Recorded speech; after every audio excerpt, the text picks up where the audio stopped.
You're saying that McVay is like anybody can win a Super Bowl. Kyle, you said the words, Kyle can't win. In a vacuum, Kyle can't win is sort of a thing. So McVay sort of winning that and getting kind of what he wants. You've taken the deepest dive. You know the innards, the in-betweenies, the elephant of all of this. Despite such brilliance, such success, the teams come up short in big games. Why?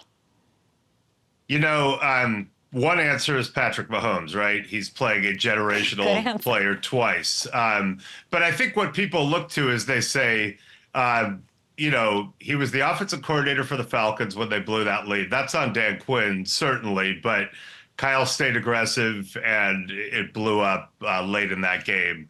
Then fourth quarter lead in Super Bowl 54 in Miami against the Chiefs, 10-point fourth quarter lead midway through, it blows up. And they had a 10-point lead in this Super Bowl. It wasn't so much a blown lead, but again, his decisions very under the microscope. I think that, you know, Kyle Shanahan wants the game to be played on his terms. We see that time and time again. When the game is played on his terms, it works out well. And so the question is, what happens when it isn't? And we've seen some coaches on the fly be able to adjust just brilliantly under adverse conditions.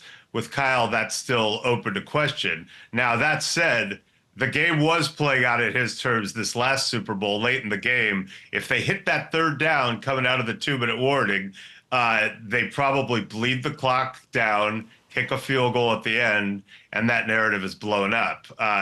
You know, it's a game of inches. They weren't ready for the blitz. It led to an incompletion, and Mahomes. So, you know, Kyle Shanahan is a brilliant coach. You'll see in this book, with access to all these guys, they all talk about it. They all talk about the journey. We learn a lot about what makes him tick. But for all his dominance over McVay in their rivalry, the one game that mattered most, McVay won and then won a Super Bowl. And that is all that matters to me. I always look forward to, I don't care who else is playing on those weeks that the Niners face the Rams. I'm in. I think it should be the biggest game of the week. It's always fun to watch the chess match between both of them. You know, let's talk about Cal, guys. Let's go. We talk a little Rodgers. We can get to that in a little bit.